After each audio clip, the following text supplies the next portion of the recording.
तो दोस्तों आज हम फिर से आपके लिए लेकर आए हैं देश दुनिया की सभी ताजा बड़ी खबरें। फटाफट एक एक कर विस्तार से आज आपको बताएंगे, तो वीडियो को अंत तक जरूर देखें। दोस्तों वीडियो बनाने में हमें काफी मेहनत लगी है, तो वीडियो को दिल से लाइक कर दें। जहां दोस्तों पहली खबर में आपको बता दें कि यूक्रेन ने मोदी सरकार को दिया बड़ा झटका। यूक्रेन के राष्ट्रपति बोले रूस का साथ देकर मोदी ने यूक्रेन के साथ किया धोखा, इन पर करेंगे कार्रवाई। मोदी अमित शाह की बड़ी मुश्किलें। वहीं आपको बताएंगे दोस्तों की सुप्रीम कोर्ट से बीजेपी को लगा बड़ा झटका। सुप्रीम कोर्ट ने बंगाल निकाय चुनाव में मिलिट्री फोर्स तैनात करने से किया इनकार, भाजपा की बड़ी मुश्किलें। वहीं आपको बताएंगे दोस्तों की जया बच्चन ने अमिताभ बच्चन के नाम पर समाजवादी पार्टी के लिए यूपी में मांगा वोट, कहा छोरा है गंगा किनारे वाला। अमिताभ बच्चन के लिए उत्तर प्रदेश की जनता रखे लाज। वहीं आपको बताएंगे दोस्तों कि रूस के खिलाफ लड़ाई के लिए तैयार करके अमेरिका ने यूक्रेन का साथ देने से किया इनकार। यूक्रेन के राष्ट्रपति बोले हम आज भी अकेले हैं और कल भी हैं अकेले। वहीं आपको बताएंगे दोस्तों की राहुल गांधी ने मोदी सरकार पर लगाया आरोप, कहा मध्य प्रदेश में थी कांग्रेस की सरकार, 10 से 20 करोड़ रुपए देकर बीजेपी ने कर ली चोरी।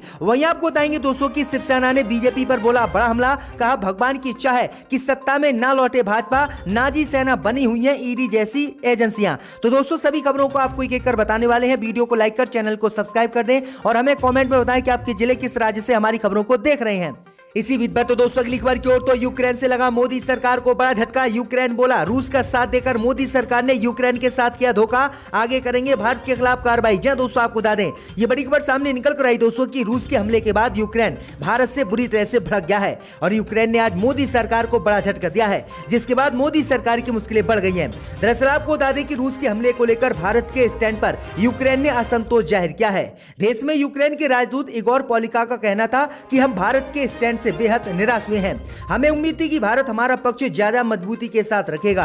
पोलिका का कहना था कि भारत का अंतर्राष्ट्रीय राजनीति में बड़ा कद है और हम प्रधानमंत्री मोदी से उम्मीद करते थे कि वे इस मामले में दखल देंगे, क्योंकि उनके रूस के राष्ट्रपति व्लादिमीर पुतिन से अच्छे रिश्ते हैं। लेकिन भारत और अमेरिका पहले हमें अपने साथ रखता रहा और लड़ाई में आगे बढ़ाता रहा। जैसे ही रूस ने हम पर हमला किया तो भारत सहित दुनिया भर के देश पीछे हट गए और हमें अकेला छोड़ दिया, जिससे हम भारत से काफी नाराज हैं, क्योंकि भारत को हमारा साथ देना चाहिए था लेकिन भारत ने हमारा साथ भी नहीं दिया। तो ये बड़ी अपडेट आई दोस्तों की मोदी सरकार यूक्रेन को लेकर बुरी तरह से फंस गई है।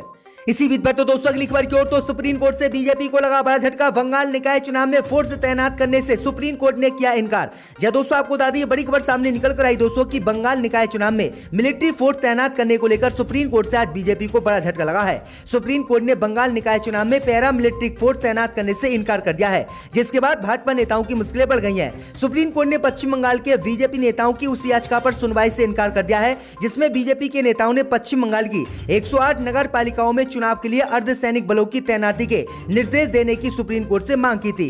इन नगर पालिकाओं के लिए 27 फरवरी को चुनाव होना है। Justice D.Y.. चंद्रचूड़ और जस्टिस सूर्यकांत की बहस ने भाजपा नेता और मौसमी राय और प्रताप बनर्जी की ओर से पेश सीनियर वकील पी.एस. पटवालिया से कहा है कि सॉरी, हम इस याचिका पर विचार करने के इच्छुक नहीं है। तो ये बड़ी अपडेट आ रही दोस्तों की भाजपा को बड़ा झटका सुप्रीम कोर्ट ने पश्चिम बंगाल को लेकर दिया है। इसी बीच पर तो दोस्तों अगली खबर की ओर, तो जया बच्चन ने अमिताभ बच्चन के नाम पर सपा के लिए उत्तर प्रदेश में मांगा वोट, कहा छोरा गंगा किनारे वाला। जब दोस्तों आपको बता दें कि उत्तर प्रदेश विधानसभा चुनाव में 5वें फेज की वोटिंग से पहले सिराथू में पल्लवी पटेल के लिए प्रचार में उतरी जया बच्चन ने अपने पति अमिताभ बच्चन के नाम पर भी समाजवादी पार्टी के लिए वोट मांगा। जया ने खुद को यूपी की सबसे बड़ी बहू बताते हुए कहा है कि अपने भैया का भी लाज रख लीजिएगा। उन्होंने अमिताभ का नाम लिए बिना कहा कि गंगा किनारे वाला जो छोरा है उसका लाज तो आपको रखना होगा। जया बच्चन ने परिवारवाद के आरोपों को लेकर पलटवार करते हुए कहा कि मुख्यमंत्री ने अपना परिवार ही त्याग दिया, वह क्या जानते हैं परिवार क्या होता है। जया बच्चन ने कहा कि इस प्रदेश की छोटी बहू डिंपल यादव है, मैं खुद को इस प्रदेश की बड़ी बहू मानती हूँ। जब अमिताभ जी यहाँ से चुनाव लड़ रहे थे तब मैंने कहा था कि मैं आपकी बहू हूँ, पहली बार आई हूँ, मुंह दिखाई में मेरे पति को वोट दीजिए। उसके बाद यहाँ ज्यादा आना नहीं हुआ, आज फिर पल्लवी जी के लिए आई हूँ, ये कहती हूँ कि बड़ी बहू की लाज रख लीजिए, अपने भैया का भी लाज रख लीजिए, गंगा किनारे का जो छोरा है उसका तो आपको लाज रखना ही होगा। जया बच्चन ने बीजेपी पर झूठ बोलने का आरोप लगाया और कहा कि बीजेपी के शासन में महिलाएं असुरक्षित है। तो ये बड़ी अपडेट आई दोस्तों कि अमिताभ बच्चन के नाम पर जया बच्चन ने सपा के लिए उत्तर प्रदेश में वोट मांगे हैं। इसी बीच पर तो दोस्तों अगली खबर की ओर, तो रूस के खिलाफ यूक्रेन को भड़काकर अमेरिका ने यूक्रेन को दिया धोखा, अब साथ देने से किया अमेरिका ने इनकार। जब दोस्तों आपको बता दी बड़ी खबर सामने निकल कर आई दोस्तों कि यूक्रेन और रूस के बीच लगातार पिछले 3 दिनों से जंग जारी है, लेकिन इस जंग में अमेरिका की थू-थू हो रही है। दरअसल आपको बता दें कि रूस के खिलाफ यूक्रेन को भड़काकर अमेरिका ने यूक्रेन को रूस के खिलाफ जंग के लिए तैयार कर दिया था। जैसे ही रूस और यूक्रेन में जंग शुरू हुई तो अमेरिका ने अब यूक्रेन का साथ देने से साफ इनकार कर दिया है और यूक्रेन इस जंग से पीछे हट गया है, जिसके बाद यूक्रेन के राष्ट्रपति जेलेंस्की ने अब अमेरिका सहित दुनिया भर के बड़े बड़े देशों पर आरोप लगाए हैं। उन्होंने कहा है कि पहले इन लोगों ने मुझको भड़काया और कहा कि आप रूस के खिलाफ जंग की तैयारी करो और हम आपका साथ देंगे। जैसे मैंने ये तैयारी शुरू की उसके बाद रूस ने हम पर हमला कर दिया और हमला होने के बाद अमेरिका सहित दुनिया के बड़े बड़े देश पीछे हट गए और हमको अकेला छोड़ दिया मरने के लिए। इसके बाद उन्होंने कहा है कि हम अपने देश की मरते दम तक रक्षा करेंगे और हम अकेले पहले भी थे और आज भी हम अकेले हैं और अकेले ही रूस का सामना करेंगे। तो ये बड़ी अपडेट आई दोस्तों की किस तरह से अमेरिका छोटे देशों को लड़वाकर उनका साथ छोड़ देता है। इसी बीच पर तो दोस्तों अगली खबर की ओर तो राहुल गांधी ने बीजेपी पर लगाए आरोप, कहा मध्य प्रदेश में थी कांग्रेस की सरकार, 10 से 20 करोड़ देकर कर ली गई चोरी। जय दोस्तों आपको बता दें कि छठे और 7वें विधानसभा चुनाव से पहले कांग्रेस के लिए प्रचार करने उत्तर प्रदेश के अमेठी पहुंचे कांग्रेस नेता राहुल गांधी ने भारतीय जनता पार्टी पर हमला बोला है। रोजगार का मुद्दा छेड़ते हुए राहुल गांधी ने प्रधानमंत्री मोदी को हिंदुस्तान का झूठा प्रधानमंत्री करार दिया है। राहुल गांधी ने मोदी के प्रधानमंत्री बनने से पहले किए गए वादों को याद दिलाते हुए कहा है कि 2014 में नरेंद्र मोदी भाषण करते थे, उन्होंने 2 करोड़ युवाओं को रोजगार देने का वादा किया था, अब तक पूरा नहीं हो पाया है। अमेठी जिले के जगदीशपुर में आयोजित कांग्रेस की जनसभा को संबोधित करते हुए राहुल गांधी ने प्रधानमंत्री मोदी पर कई आरोप लगाए। पार्टी प्रत्याशी के लिए प्रचार करने पहुंचे राहुल गांधी का एमपी में कांग्रेस की सरकार जाने का दर्द भी साफ दिखाई दिया। राहुल गांधी ने भाजपा सरकार पर सरकार को चोरी करने का भी आरोप लगाया। राहुल गांधी ने कहा है कि मध्य प्रदेश, अरुणाचल प्रदेश और गोवा में कांग्रेस की सरकार थी, लेकिन 10 से 20 करोड़ रुपए देकर चोरी कर ली गई और कांग्रेस पार्टी की सरकार बीजेपी ने चोरी की। राहुल गांधी ने कहा है कि मोदी की सरकार अगर दोबारा से बनी तो 200 से 250 रुपए लीटर पेट्रोल हो जाएगा और महंगाई आसमान छुएगी। इसी बीच पर तो दोस्तों अगली खबर की ओर तो दिल्ली में पूरी तरह से खुलेंगे स्कूल, नाइट कर्फ्यू खत्म। जी दोस्तों आपको बता दें कि राजधानी दिल्ली में कोरोना के केस कम होना शुरू हो गए हैं। ऐसे में अब राज्य में नाइट कर्फ्यू नहीं होगा और स्कूल 1 अप्रैल से खोले जा सकेंगे। हालांकि ये छूट तभी तक जारी रहेगी जब तक पॉजिटिविटी रेट 1 से कम रहेगा। वहीं स्कूल को भी खोलने का फैसला कर लिया गया है। दिल्ली सीएम अरविंद केजरीवाल ने अपने आधिकारिक ट्विटर हैंडल पर लिखा है कि स्थिति में सुधार की वजह से डीडीएमए ने सभी प्रतिबंध वापस ले लिए हैं। उन्होंने कहा कि 1 अप्रैल से स्कूल पूरी तरह से ऑफलाइन काम करेंगे। मास्क नहीं पहनने पर अब 500 रुपए का जुर्माना लगेगा। सभी को कोविड प्रोटोकॉल का पालन करना होगा और सरकार इसको लेकर कड़ी निगरानी रखेगी। तो ये बड़ी अपडेट आई दोस्तों की दिल्ली में नाइट कर्फ्यू केजरीवाल ने खत्म कर दिया। इसी बीच पर तो दोस्तों अगली खबर की ओर तो शिवसेना ने बीजेपी पर बोला हमला, कहा भगवान की इच्छा है कि सत्ता में ना लौटे भाजपा, नाजी सेना बनी है ईडी जैसी एजेंसियां। यह दोस्तों आपको बता दें कि एनसीबी नेता नवाब मलिक की गिरफ्तारी से भड़की शिवसेना ने केंद्रीय एजेंसियों की तुलना नाजी आर्मी से की है। शिवसेना ने अपने मुखपत्र सामना के जरिए भाजपा और केंद्र सरकार पर हमला बोला है। महाराष्ट्र की सत्ता में पार्टनर एनसीबी के नेता पर एक्शन को लेकर शिवसेना ने अखबार में लिखा है कि 2024 में पीएम नरेंद्र मोदी, अमित शाह और उनकी नाजी सेना वापस सत्ता में नहीं लौटेगी। संपादकीय में लिखा गया है कि नवाब मलिक लगातार केंद्रीय एजेंसियों और भाजपा पर हमले कर रहे थे, इसीलिए उन्हें फंसाने का काम किया गया है।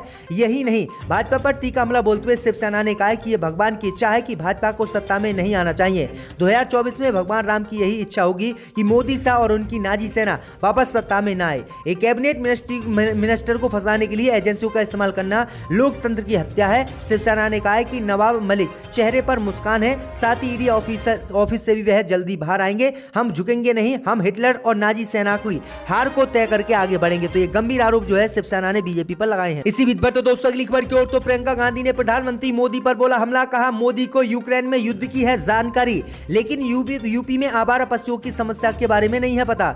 जब दोस्तों आपको बता दें कि उत्तर प्रदेश विधानसभा चुनाव के 5वें चरण के लिए आसाम यानी 25 फरवरी को 12 जनपदों की 61 सीटों के लिए चुनाव प्रचार थम जाएगा। सभी राजनीतिक दलों के सियासी दिग्गज ने पूरी ताकत झोंक दी है। 5वें चरण में अमेठी, रायबरेली सहित कई जिले शामिल हैं। वहीं आपको बता दें इसके लिए कांग्रेस नेता प्रियंका गांधी वाड्रा और राहुल गांधी अमेठी पहुंचे। जगदीशपुर में जनसभा को संबोधित करते हुए प्रियंका गांधी ने आवारा पशुओं की समस्या को लेकर प्रधानमंत्री मोदी पर निशाना साधा। प्रियंका गांधी ने कहा कि प्रधानमंत्री मोदी ने कहा है कि उन्हें आवारा पशुओं की समस्या के बारे में नहीं पता, 5 साल से क्या कर रहे थे। उन्हें यूक्रेन में युद्ध की जानकारी है, उन्हें कोविड के दौरान अमेरिकी राष्ट्रपति की खांसी के बारे में पता था, लेकिन उन्हें किसानों की इस समस्या का पता नहीं है। प्रियंका गांधी ने कहा है कि जनता अपनी परिस्थितियों के लिए जिम्मेदार है। आप भटक जाते हैं और आंखें बंद करके वोट करते हैं। आपको वोट एक बहुत बड़ी जिम्मेदारी के साथ करना चाहिए, जो कि 5 साल तक ना पछताना पड़े। इसलिए इस बार आपको कांग्रेस पार्टी को बहुमत के साथ जिताना होगा। इसी बीच पर तो दोस्तों अगली खबर की ओर तो एनसीबी नेता नवाब मलिक की तबीयत बिगड़ी, अस्पताल में कराए गए भर्ती। या दोस्तों आपको बता दें कि महाराष्ट्र के मंत्री और राकापा नेता नवाब मलिक शुक्रवार को मुंबई के जेजे अस्पताल में भर्ती कराए गए हैं।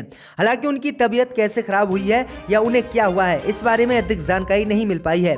एनसीबी नेता नवाब मलिक को दाऊद इब्राहिम मनी लॉन्ड्रिंग मामले में ईडी ने गिरफ्तार किया था। नवाब मलिक को मनी लॉन्ड्रिंग मामले में 3 मार्च तक ईडी की हिरासत में भेज दिया गया है। नवाब मलिक पर करोड़ों की जमीन को महज कुछ लाख में खरीदने का आरोप है। नवाब मलिक के आधिकारिक ट्विटर हैंडल से ट्वीट किया गया कि माननीय नवाब मलिक साहब को चिकित्सीय कारणों से जेजे अस्पताल में भर्ती कराया गया है। तो ये बड़ी अपडेट आ रही है, बीते 23 फरवरी को ही इनको गिरफ्तार किया गया था।